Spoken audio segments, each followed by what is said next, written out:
YD12 ana dilimi seçiyorum. Bununla alakalı 7-12 Şubat arası tarihleri arasında öğrencilerimiz, ortaokul öğrencilerimiz varsa Allah rızası için hem seçimde bulunsunlar hem gidip o dilekçeyi versinler. En azından ana dilimizi öğrenelim, kendi dilimizi öğrenelim.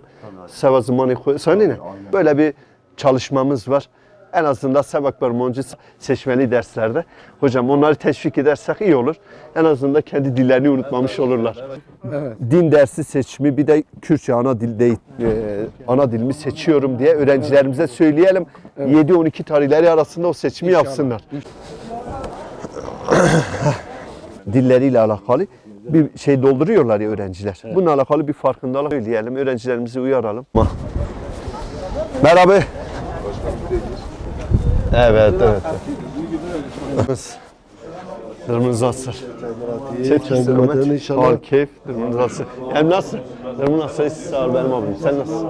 Sen nasılsın? Her şey. Eyvallah. Şiva kelime. Muhtar, gel. Çıtki, Ofar Bey var ha. Saç abim, saçlarım. Saç abim.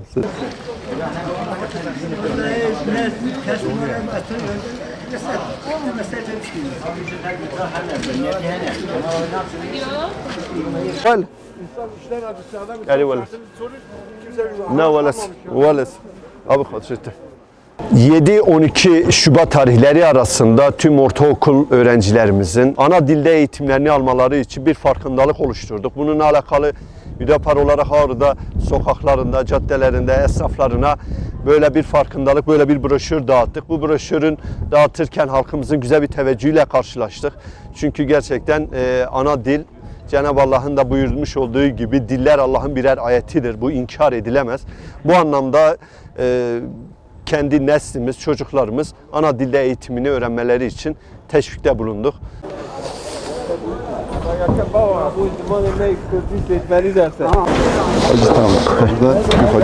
Abi varım bu kunin.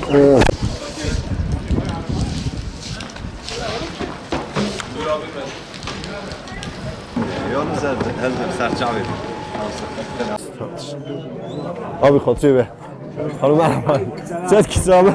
Durmadan ne? Konuşlar azıyor. Sağ olasın. Konuşlar azıyor. Hanım merhaba. Abi valla sağ olasın. Afiyet be var.